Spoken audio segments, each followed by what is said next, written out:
एक शरीफ नौजवान जिसे कदम कदम पर संसार किया गया। जालिम माशरे की नाइंसाफियों, करप्ट पुलिस और दौलतमंद बदमाशों ने उसे भी एक गुंडा बनने पर मजबूर कर दिया। और जब एक शरीफ इंसान जराइम पेशा बन जाए तो वो सब गुंडों से ज्यादा खतरनाक हो जाता है। एक बदकिस्मत नौजवान जिसे जुर्म की दलदल ने एक आतिशफशां बना दिया। बदले की आग में जलते एक शरीफ नौजवान की कहानी।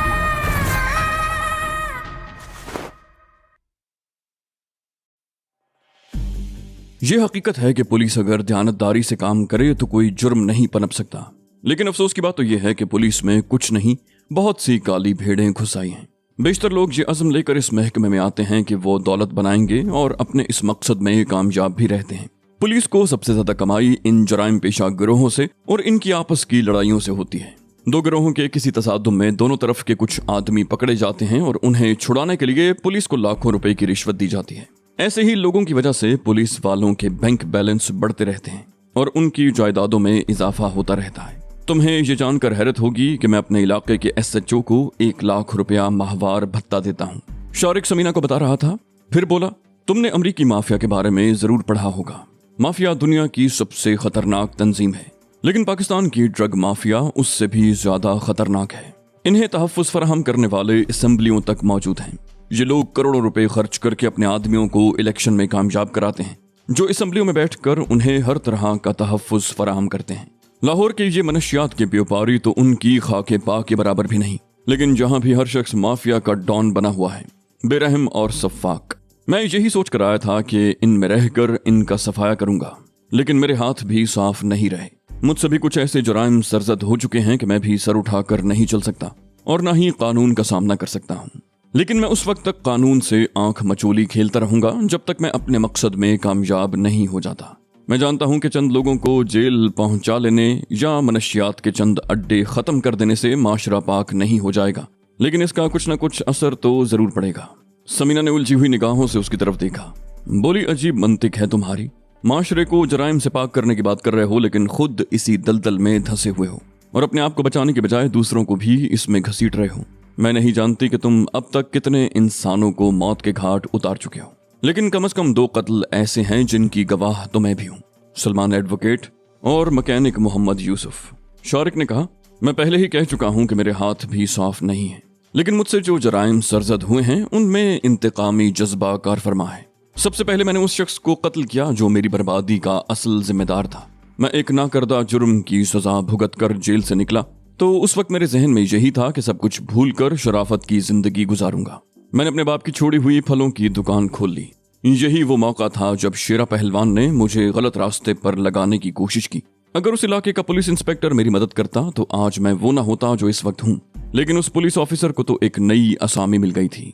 वो अपने मफाद के लिए मुझे जराइम की तरफ धकेलता रहा। मैंने बचने की हर मुमकिन कोशिश की, लेकिन कामयाब ना हो सका और बिलाखिर उनके फैलाए हुए जाल में फंस गया।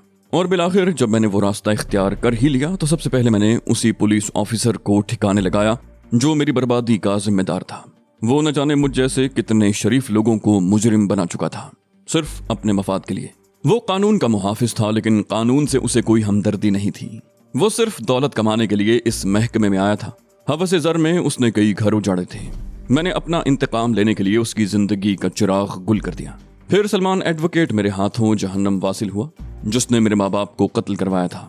उसके बाद मोटर मैकेनिक यूसुफ की बारी आई। उसने तुम्हें ब्लैकमेल करने की कोशिश की थी और मैं ये कैसे बर्दाश्त कर सकता था।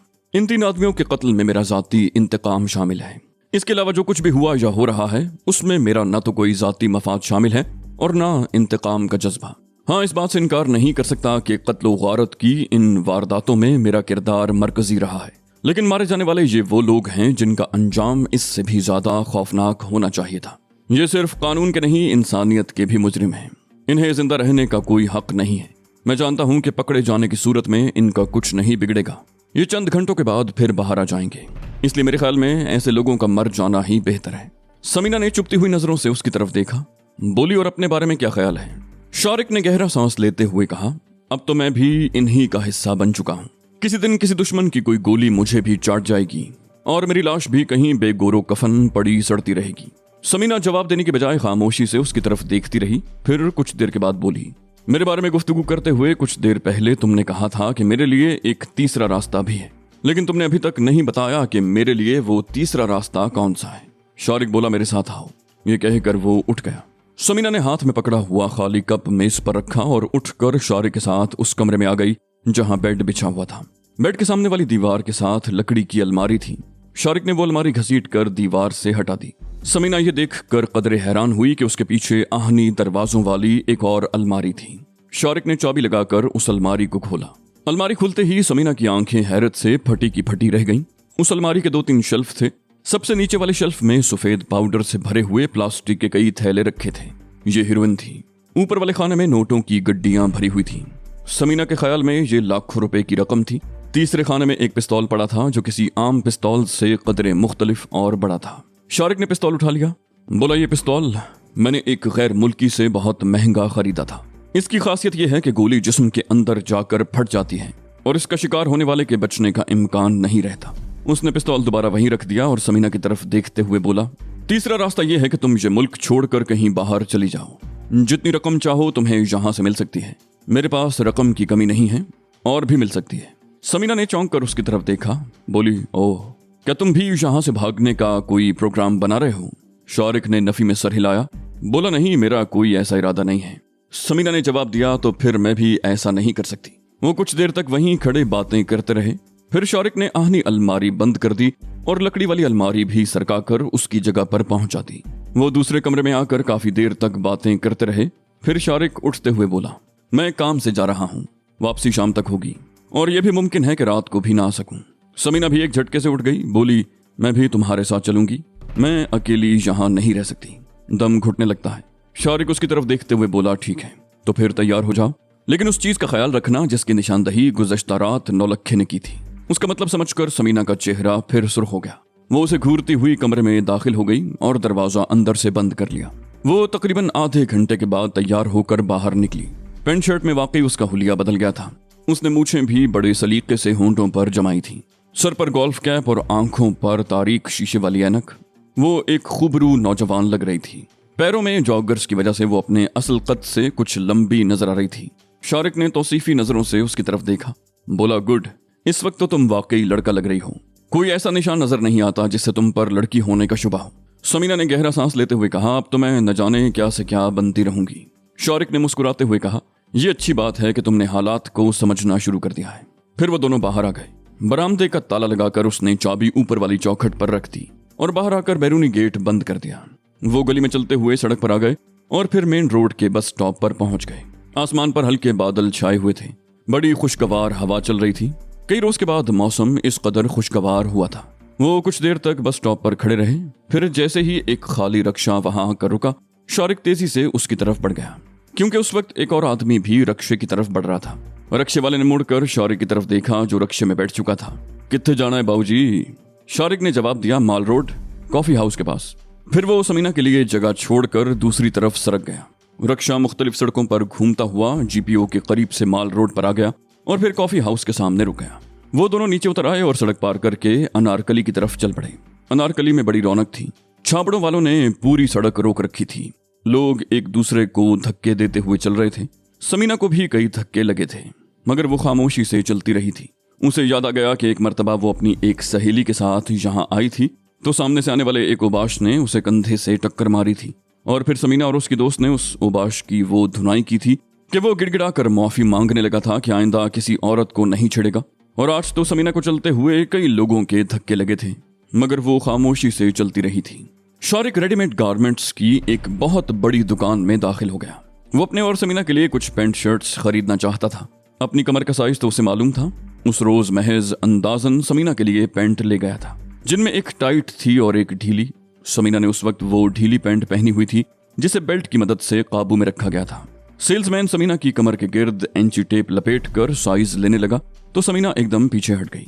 उसने टेप खुद ले लिया और उसे कमर पर लपेटने लगी। शारिक ने उसके लिए 6 पतलूनें और शर्ट्स खरीदी। समीना ने कोई एतराज नहीं किया, क्योंकि उसके ख्याल में अब उसे यही लिबास पहनना था। उसके साथ वाली दुकान से जॉगर्स का भी एक जोड़ा खरीद लिया गया। जाहिर है वो सैंडल वगैरह तो अब नहीं पहन सकती थी। दूसरे मर्दाना जूते उसे अच्छे नहीं लगे थे और जॉगर्स उसे पसंद आए थे। वो अनारकली में चलते हुए एबक रोड पर मुड़ गए। उस तंग सी गली में मुड़ते ही एक दीवार के साथ निहायत मुख्तसर सी जगह पर कुतुबुद्दीन ऐबक का मजार था। कई साल पहले यहाँ महज कब्र थी जिसका कोई पुरसाने हाल नहीं था और कोई नहीं जानता था कि यह हिंदुस्तान के एक फरमारवा की कब्र है। कब्र के साथ जो थोड़ी सी खुली जगह थी वहाँ एक मलंग ने डेरा जमा रखा था, जहाँ हर वक्त चरस के सिगरेट फूंके जाते और भंग घोटी जाती। पाकिस्तान के एक साबिक सदर ने इन तारीखी यादगारों की तरफ तवज्जो दी, इनके तहफ़्फ़ुज़ और तज़ीनो आराइश का काम शुरू किया। कुतुबुद्दीन ऐबक की कब्र के साथ कुछ जगह हासिल करके दीवार उठा दी गई थी, जिस पर कई जगह कुतुब मीनार का सिंबल बना दिया गया। जगह अगरचे बहुत कम थी, मगर बहरहाल एक तारीखी यादगार को तहफ़्फ़ुज़ मिल गया। उस गली में चंद कदम चलने के बाद ही शारिक रुक गया। समीना ने सवालिया निगाहों से उसकी तरफ देखा, बोली क्या हुआ? शारिक पेशानी पर हाथ मारते हुए बोला, मेरा भी दिमाग खराब हो गया है। 20 मरतबा यहाँ आने के बावजूद मैं गलत गली में आ गया हूँ। वो दोबारा अनारकली में आ गए और कुछ फासला तय करने के बाद एक और गली में आ गए। उसी गली में दाईं तरफ सुहेल का रेस्टोरेंट था। वो दोनों रेस्टोरेंट में दाखिल हो गए। उस वक्त सुहेल काउंटर पर बैठा हुआ था। दोपहर का 1:30 बज रहा था और रेस्टोरेंट में खासा रश था। शारिक उसकी तरफ देखता हुआ ऊपर जाने वाले गोल जीने की तरफ बढ़ गया। समीना का ख्याल था कि ऊपर फैमिली रूम होगा। फिर यकयक उसे ख्याल आया कि वो चूंकि मर्दाना हुलिये और लिबास में थी, शारिक उसे फैमिली रूम में ले जाने की हिमाकत नहीं कर सकता था। एक और ख्याल भी आया कि ऊपर भी कोई गैलरी वगैरह होगी। जीने के इख्तिताम पर मुख्तसर सी गैलरी के बाद वो एक दरवाजे में दाखिल हुए तो समीना चौंके बगैर न रह सकी। ये रेस्टोरेंट की गैलरी नहीं, कोई रिहायशी कमरा था और बड़े सलीके से आरास्ता था। समीना इधर उधर देखने लगी, बोली ये तुम मुझे कहाँ ले आए हो? शारिक बोला, कल रात मैंने तुम्हें चंद ऐसे लोगों से मिलवाया था जो जराइम की दलदल में फंसे हुए हैं। उनके हाथ खून से रंगे हुए हैं, सफ़ाक और बेरहम, जो एक नहीं कई इंतहाई संगीन इल्जामात में पुलिस को मतलूब हैं। लेकिन इस वक्त मैं तुम्हें एक ऐसे दोस्त से मिलवाने वाला हूँ जिसका जराइम की दुनिया से दूर का भी वास्ता नहीं। ये एक शरीफ और मुअज़्ज़ज़ आदमी है। तुम इससे मिलकर यकीनन बहुत खुश होगी। बैठो, यहाँ तकल्लुफ की जरूरत नहीं है। समीना ने अपने हाथों में पकड़े हुए शॉपिंग बैग पलंग पर रख दिए और एक कुर्सी पर बैठ गई। शारिक ने भी अपने हाथ का शॉपिंग बैग एक तरफ डाल दिया और दूसरी कुर्सी पर बैठ गया। तकरीबन 10 मिनट के बाद सुहेल कमरे में आया। शारिक ने मुस्कुराते हुए कहा, हेलो सुहेल, मेरे दोस्त से मिलो, समीन जान। और समीन, ये मेरा दोस्त सुहेल है। सुहेल ने मुस्कुराते हुए समीना की तरफ हाथ बढ़ा दिया। समीना कुछ झिझकी, फिर शारिक की तरफ देखते हुए उसने भी हाथ आगे बढ़ा दिया। सुहेल उससे हाथ मिलाते हुए चौंका। बड़ा नाजुक और मुलायम हाथ था। सुहेल ने मुस्कुराते हुए कहा, बड़े नाजुक हो भाई, लगता है अल्लाह मियां ने तुम्हें लड़की बनाते बनाते अपना इरादा बदल दिया। समीना भी जवाब में मुस्कुरा दी, बोली कुछ ऐसा ही लगा है। सुहेल ने सवालिया निगाहों से शारिक की तरफ देखा, बोला खाना वगैरह खाया है या नहीं? शारिक ने कहा, अभी नहीं खाया, बल्कि मैं तो ये तय करके निकला था कि दोपहर का खाना तुम्हारे पास ही खाया जाएगा। सुहेल ने कहा, मैं अभी भेजता हूँ, तुमसे कुछ जरूरी बातें भी करनी है। सुहेल नीचे चला गया और शारिक समीना को सुहेल के बारे में बताने लगा। समीना हैरत से ये सब कुछ सुन रही थी। एक तरफ तो शारिक कातिलों, खूनियों और स्मगलरों में घिरा हुआ था और दूसरी तरफ सुहेल जैसे लोग भी उसके दोस्त थे। समीना ने कहा, क्या ये तुम्हारे बारे में कुछ नहीं जानता? शारिक ने मुस्कुराते हुए जवाब दिया, सब कुछ जानता है। कई मर्तबा समझाने की कोशिश कर चुका है, लेकिन अब इसने भी खामोशी इख्तियार कर ली है। वो चंद लम्हों को खामोश हुआ और फिर समीना की तरफ देखते हुए बोला, बात यह है समीना कि हम जैसे लोग इस घिनौनी जिंदगी को छोड़ना भी चाहें तो नहीं छोड़ सकते। सबसे पहले तो ये कानून के मुहाफिज हमें कहीं टिकने नहीं देंगे। जिस तरह भेड़िए के मुंह को खून लग जाने के बाद वो खतरनाक हो जाता है ना, बिल्कुल यही मिसाल इन पुलिस वालों की है। इनके मुंह को हराम लग चुका है। ये लोग रिस्क हलाल खा ही नहीं सकते। इन्हें हजम नहीं होती हलाल की रोटी। ये हराम खाने के आदी हो चुके हैं और ये लोग हम जैसे लोगों को चैन से बैठने नहीं देते। हमारे लिए इज्जत की जिंदगी के तमाम दरवाजे बंद करने वाले यही लोग हैं। अगर खूंखार भेड़िए से ये कहा जाए कि वो खूंखारी छोड़ दे तो शायद वो बात मान जाए, लेकिन ये पुलिस वाले किसी सूरत ऐसी कोई बात नहीं मानेंगे। इनके हाथ में कानून है जिसकी आड़ में ये शुरफा की पगड़ियां उछालते हैं और मासूम और बेगुनाह लोगों को जराइम की दलदल में धकेलते रहेंगे। शारिक मजीद कुछ कहना चाहता था, मगर उसी लम्हे रेस्टोरेंट का एक वेटर खाने की ट्रे उठाए कमरे में दाखिल हुआ। उसने कॉफी टेबल पर खाना लगा दिया और दूसरे कमरे में फ्रिज में रखी हुई पानी की ठंडी बोतल भी लाकर रख दी। वेटर ने सवालिया निगाहों से शारिक की तरफ देखा, बोला कुछ और तो नहीं चाहिए सर जी? शारिक ने कहा, नहीं, किसी चीज की जरूरत होगी तो बता दूंगा। सुहेल ने 2-3 सालन भेज दिए। चिकन चांप के अलावा माश की भुनी हुई दाल भी थी। उन्होंने अगरचे 11 बजे के लगभग नाश्ता किया था, लेकिन उस वक्त वाकई उन्हें भूख लग रही थी। दोनों ने खूब सेर होकर खाना खाया। खाने के थोड़ी ही देर के बाद समीना गनूदगी सी महसूस करने लगी। वो कुर्सी पर बैठे बैठे ऊँघ रही थी। शारिक ने उसकी तरफ देखते हुए कहा, मेरा ख्याल है तुम थक गई हो, सोना चाहो तो सो जाओ, हम शाम को यहाँ से चलेंगे। समीना बोली, हाँ वाकई मुझे बड़े जोर की नींद आ रही है। ये कहते हुए उसने जॉगर्स उतार दिए और पलंग पर लेट गई। कुछ ही देर के बाद वो नींद की आगोश में थी। उसके चंद ही मिनट के बाद सुहेल कमरे में आ गया। वो देर तक मध्यम लहजे में शारिक से बातें करता रहा। समीना के बारे में उसने सिर्फ एक आध सवाल ही किया था, जिसके जवाब में शारिक ने बताया था कि वो उसका दोस्त है और बाहर से आया है। सुहेल उसके जवाब से मुतमईन हो गया था और शारिक को भी ये जानकर इत्मीनान हुआ था कि सुहेल समीना की असलियत नहीं जान सका था कि वो मर्द है या औरत। रात 9:30 बजे वो खाना खाकर ही सुहेल के रेस्टोरेंट से निकले थे।